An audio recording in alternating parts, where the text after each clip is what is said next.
नमस्कार, current affairs के इस वीडियो में आपका स्वागत है। आइए सबसे पहले एक प्रश्न को हम लोग देख लेते हैं। What is the primary goal of the UN80 initiative? UN80 पहल का प्राथमिक लक्ष्य क्या है?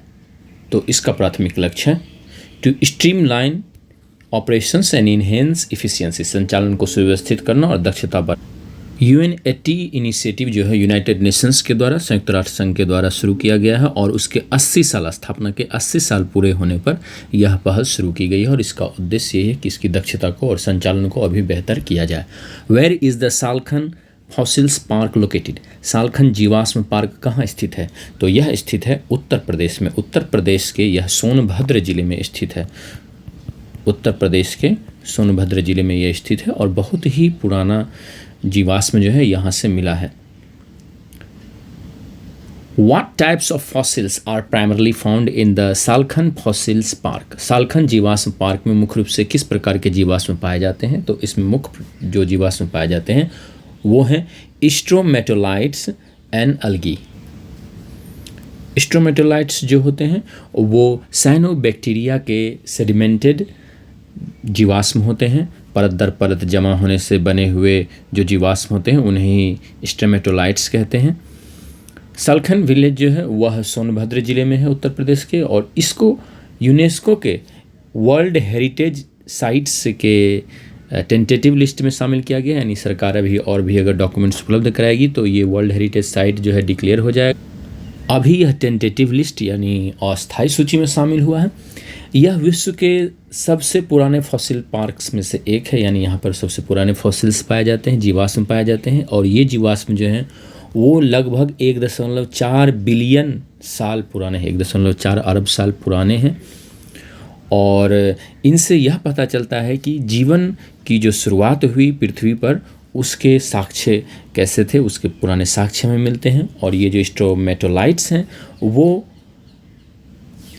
साइनोबैक्टीरिया के लिए विशेष रूप से और आमतौर पर जो माइक्रोबियल्स होते हैं, सूक्ष्म जीव होते हैं, उनके सेडिमेंट के फॉर्मेशन से, लेयर्ड सेडिमेंट के फॉर्मेशन से बनते हैं। और अगले प्रश्न की ओर हम लोग बढ़ते हैं। व्हाट इज़ अ की goal of the Kunming Montreal global biodiversity framework? Kunming Montreal वैश्विक जैव विविधता ढांचे का एक प्रमुख लक्ष्य क्या है? तो इसका जो एक बहुत ही महत्वपूर्ण लक्ष्य है वो यह है कि to protect 30% of earth's land and oceans by 2030। पृथ्वी की 30% भूमि और महासागरों की रक्षा करना। चूँकि प्रदूषण और अन्य कारणों से जो भूमि है और महासागर है उन पर भी काफ़ी दबाव बढ़ गया है, तो उनकी रक्षा करना जो बहुत ही ज़रूरी है और इसके माध्यम से उनकी जैव विविधता की भी रक्षा होगी। यह एक महत्वपूर्ण इंटरनेशनल एग्रीमेंट है जिसे कि 196 देशों ने अपनाया, जबकि जब UN बायोडाइवर्सिटी कॉन्फ्रेंस COP15 हुआ था दिसंबर 2022 में, इसे पेरिस एग्रीमेंट फॉर नेचर भी कहा जाता है। यानी प्रकृति के लिए जो पेरिस एग्रीमेंट है वह भी कहा जाता है, क्योंकि जैसे पेरिस एग्रीमेंट जो है वह ग्लोबल वार्मिंग से संबंधित है, उसी तरह से यह जो है यह प्रकृति के संरक्षण से संबंधित है। क्योंकि जो वैश्विक जैव विविधता से संबंधित संकट का सामना कर रहा है विश्व, उससे निपटने का यह एक रूपरेखा प्रदान करता है। इसमें 23 स्पेसिफिक टारगेट निर्धारित किए हैं जिन्हें कि 2030 तक पाना है। और इसमें जो सबसे महत्वपूर्ण टारगेट्स हैं उनमें से एक है कि प्रोटेक्टेड एरिया जो है, संरक्षित क्षेत्र हैं, उनको बढ़ाना है। 30% जो विश्व का भूमि पर, जमीन पर, पानी में, समुद्री क्षेत्रों में, तटीय क्षेत्रों में जो एरिया है उनको प्रभावी रूप से संरक्षित करना और प्रबंधन करना 2030 तक। इसलिए इसे 30-30 टारगेट भी कहा जाता है, यानी 30% बाय 2030। ये साथ ही साथ जो डिग्रेडेड इकोसिस्टम हो गए, यानी जो इकोसिस्टम जो है वो ख़राब हो गए हैं, उनको भी रिस्टोर करने की बात करता है, उनको भी फिर से बेहतर करने की बात करता है, और वो भी कम से कम 30% 2030 तक। तो बहुत ही महत्वपूर्ण फ्रेमवर्क है Kunming Montreal global biodiversity framework. और अभी यह हाल में चर्चा में इसलिए रहा है क्योंकि अभी एक रिपोर्ट आई है और वह रिपोर्ट यह बता रही है कि 2050 तक जो है 50% जो कछुए हैं, समुद्री कछुए हैं, वो समाप्त हो जाएंगे और इनकी 7 जो स्पेसीज हैं वो वैश्विक रूप से पहचानी गई हैं। तो 50% कछुए जो हैं 2050 तक समाप्त हो जाएंगे। और इस दृष्टि से क्यूमिंग मॉन्ट्रियल ग्लोबल बायोडाइवर्सिटी फ्रेमवर्क जो है, क्यूमिंग मॉन्ट्रियल वैश्विक जैव विविधता फ्रेमवर्क जो है वह बहुत ही महत्वपूर्ण हो जाता है, क्योंकि वह जीवों के संरक्षण की बात करता है और 30%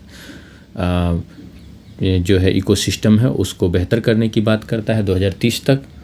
अब अगले प्रश्न को हम लोग देख लेते हैं। What does the term global south primarily refer to? वैश्विक दक्षिण शब्द मुख्य रूप से किसे संदर्भित करता है? तो यह संदर्भित करता है developing countries in Africa, Asia and Latin America. Africa, Asia और लैटिन अमेरिका के विकासशील देश, इससे पता चलता है इनके बारे में।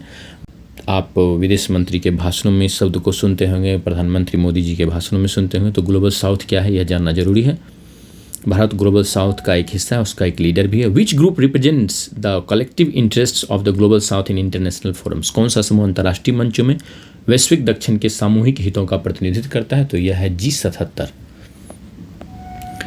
विच international brand copied the design of Kolhapuri chappals? कौन सा अंतर्राष्ट्रीय ब्रांड कोल्हापुरी चप्पलों के डिजाइन की नकल कर रहा है और इसके कारण यह काफ़ी विवाद में रहा है, कंट्रोवर्सी हुई है। बाद में इसने स्वीकारा, हम लोग सहयोग करने के लिए तैयार हैं। तो यह ब्रांड जो है वह है प्रदा ब्रांड।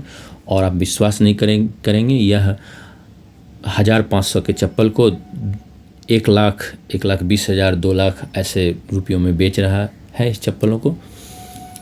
तो कोल्हापुरी चप्पल जो होते हैं वो लेदर से बने हुए होते हैं और GI टैग्ड हैं। कोल्हापुर महाराष्ट्र में मुख्य रूप से केंद्रित हैं, तो वहीं से ये कोल्हापुरी चप्पल आया है। GI टैग्ड होने का अर्थ हुआ कि जिस क्षेत्र से यह जुड़ा हुआ वहीं के जो कारीगर हैं वही इस चप्पल को बनाएंगे और उसका ही नाम कोल्हापुरी चप्पल होगा। भारत के भीतर भी कोई दूसरे क्षेत्र में कोल्हापुरी चप्पल नहीं बनाया जा सकता है, और अगर बनाया जाता है चप्पल तो कोल्हापुरी नाम चप्पल का नहीं हो सकता है। तो इस ब्रांड ने क्या किया है, कोल्हापुरी चप्पल का पूरा डिजाइन कॉपी कर लिया था इस इटालियन ब्रांड ने, प्रदा ने।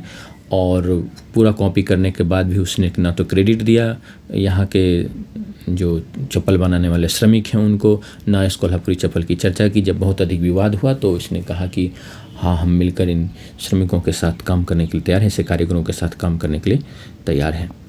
तो इस तरह की जो घटना होती है इसे कहते हैं कल्चरल एप्रोप्रिएशन, यानी संस्कृति को अपने फ़ायदे के लिए समाहित कर लेना, अपने में संस्कृति का अपहरण एक तरह से कह सकते हैं हम। Which agency conducted Operation deep manifest? Operation deep Manifest को किस एजेंसी ने संचालित किया? तो इसे संचालित किया डायरेक्टरेट ऑफ रेवेन्यू इंटेलिजेंस। राजस्व खुफिया निदेशालय वित्त मंत्रालय के अधीन काम करता है और यह राजस्व विभाग से संबंधित खुफिया कार्य करता है, खुफिया छापे इत्यादि के भी कार्य करता है, खुफिया जानकारी जुटाने का भी कार्य करता है। तो ऑपरेशन डीप मैनिफेस्ट जो है वह काफ़ी चर्चा में भी रहा है और इसके बारे में हम लोग और प्रश्नों को देख लेते हैं। What is operation deep manifest primarily aimed at? Operation deep manifest का मुख्य उद्देश्य क्या है? तो इसका मुख्य उद्देश्य था targeting illegal imports of Pakistani origin goods, Pakistani मूल के सामान के अवैध आयात को लक्षित करना। तो पाकिस्तान के मूल के जो सामान जो हैं वो गलत तरीके से, अवैध तरीके से भारत में आयातित ना हो। और पहलगाम आतंकी हमले के बाद जो है भारत सरकार ने काफ़ी कड़ाई की है पाकिस्तानी सामानों को भारत से आने पर, एक तरह से बैन लगा हुआ है। तो उसके संदर्भ में ऑपरेशन डीप मैनिफेस्ट जो है वो काफ़ी महत्वपूर्ण हो जाता है। इससे संबंधित 1-2 प्रश्न को हम लोग और भी देख लेते हैं। What method was used to disguise the origin of goods in operation deep manifest? Operation deep manifest में सामान की उत्पत्ति को छिपाने के लिए कौन सी विधि का उपयोग किया गया था? तो इसमें जिस विधि का उपयोग किया गया था उससे कहते हैं transshipment through Dubai with falsified documents. Dubai के माध्यम से ट्रांसशिपमेंट के साथ जाली दस्तावेज।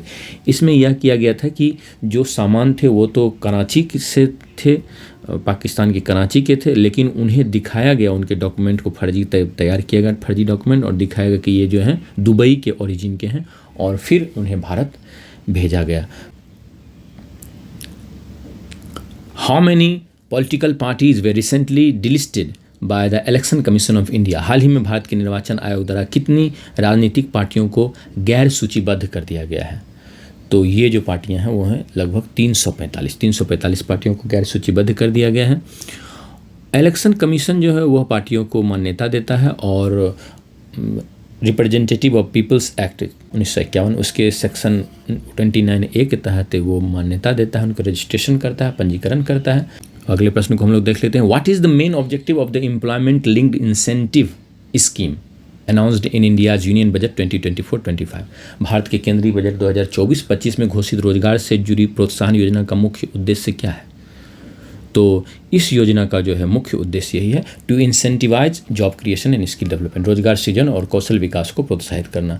अब अभी चर्चा में इसलिए रहा है क्योंकि 1 जुलाई को सरकार ने घोषणा की है कि वह इस स्कीम को लागू कर रही है। Which organisation facilitates the employment link incentive ELI scheme, रोजगार से जुड़ी प्रोत्साहन योजना को कौन सा संगठन सुविधा प्रदान करता है? तो यह सुविधा प्रदान करने वाला संगठन है employees provident fund organization EPFO, केंद्रीय कर्मचारी भविष्य निधि संगठन, यही इसे लागू करता है। और what is the financial incentive provided to first time employees under scheme A of the ELI की योजना ए के तहत पहली बार कर्मचारियों को क्या वित्तीय प्रोत्साहन प्रदान किया जाता है? तो 1 month salary up to 15,000 in 3 installments, 1 महीने का वेतन 15,000 रुपये तक 3 किस्तों में मिलता है यह, और सेविंग्स बैंक अकाउंट में जाता है। 6 महीने की कम से कम नौकरी करने के बाद ये मिलता है, और 1 लाख रुपये तक वेतन वालों को ही मिलता है, उससे अधिक वेतन वालों को यह सुविधा नहीं मिलती है। इस माध्यम से यह प्रयास किया जाता है कि जो एम्प्लॉयर हैं वो ज़्यादा लोगों को रखेंगे, रोजगार का सृजन करेंगे, उनको प्रोत्साहन मिलेगा। How many jobs does the ELI scheme aim to create over 2 years as approved by the union cabinet, केंद्रीय मंत्रिमंडल द्वारा अनुमोदित ELI योजना 2 वर्षों में कितने रोजगार सृजित करने का लक्ष्य रखती है? तो इसका लक्ष्य है 3.5 करोड़ रोजगार का सृजन करना। बहुत ही महत्वपूर्ण प्रश्न है। इसके लिए सरकार ने 99,446 करोड़ रुपये आवंटित किए हैं। ये 2 साल के लिए यह योजना रहेगी। 1 अगस्त 2025 से 31 जुलाई 2027 तक यह योजना कार्यान्वित रहेगी, कार्य करेगी। तो उम्मीद करता हूँ कि ये वीडियो आपको पसंद आया होगा। अगर ये वीडियो आपको पसंद आया है तो इसे लाइक करें, शेयर करें, कमेंट करें, सब्सक्राइब कर लें चैनल को। अगर आपने अब तक सब्सक्राइब नहीं किया है, बेल आइकन दबा लें। और जिन्होंने इस चैनल को सब्सक्राइब कर लिया और जो इस वीडियो को देख रहे हैं, उन्हें बहुत बहुत थैंक यू। Take care.